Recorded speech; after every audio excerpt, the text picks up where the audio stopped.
It was a family affair at the royal christening. Yeah, Prince George made his first public appearance in 3 months. We hadn't seen him, and boy, is he cute. Those cheeks. He was wearing a dress, oh my too, gosh, right? those cheeks, yes. With the scoop on the baptism is Bonnie Fuller, president and editor-in-chief of HollywoodLife.com. So nice to have you here. I got to tell you, Prince George was so cute, dressed in lace. Corey was like, why is he wearing a dress? Tell us about this dress. I know it's not a dress, it's a gown, but just seeing it, I kind of laughed. I know. It was funny for our modern eyes, but you know what? It was very traditional. Yeah. This was a replica of a dress that was actually created for Queen Victoria's own daughter, and royal babies wore the original dress, which was from 1841 until 2008, and this was a recreation made in 2008. Let's just say how cute George is, honestly. Oh, super cute. I mean, so adorable, and the fact that William was holding him the whole time was just sort of darling.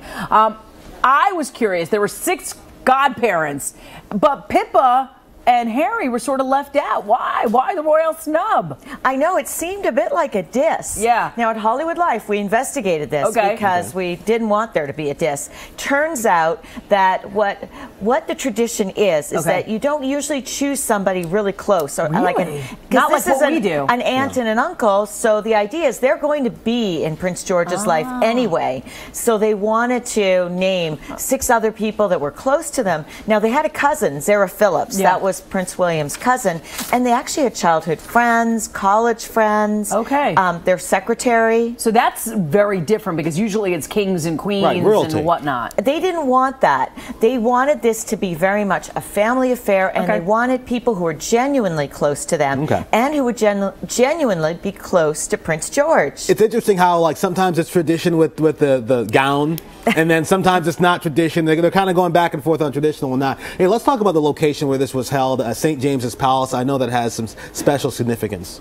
It does, and it was held in the Chapel Royal, and that is the place where Princess Diana, who was William's mother, that's where she was laid to rest after she passed away. Okay, that's got to be a place where he can feel close to his mother. And exactly. I'm just looking at how it was like having his mom there.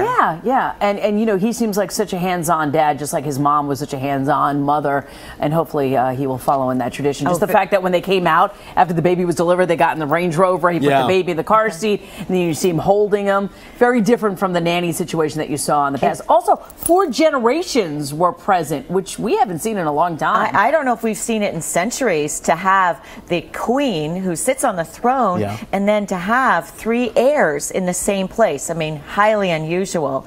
But you know, Prince William is very much his mother's son, and he wanted to make sure that this was done actually in almost the opposite way of what happened when he was born, because apparently his mom was absolutely exhausted on the day of the christening. Really? Oh. And there were about 40 or 50 people there. She didn't know. It was very formal. So they wanted the opposite. Small, an intimate affair. They didn't have a formal lunch, just some tea. They actually served wedding cake. Oh, I love it. How about that? Tea afterwards. That really is pretty interesting stuff. Hey, Bonnie, thank you so much for stopping by. The pictures, we're all looking at the pictures and the cute cheeks and the, not dress, but the gown. and we're so glad you could stop by and kind of fill us in on some of the backstory there. Happy to. And for all your latest Hollywood gossip, of course, you can go to HollywoodLife.com.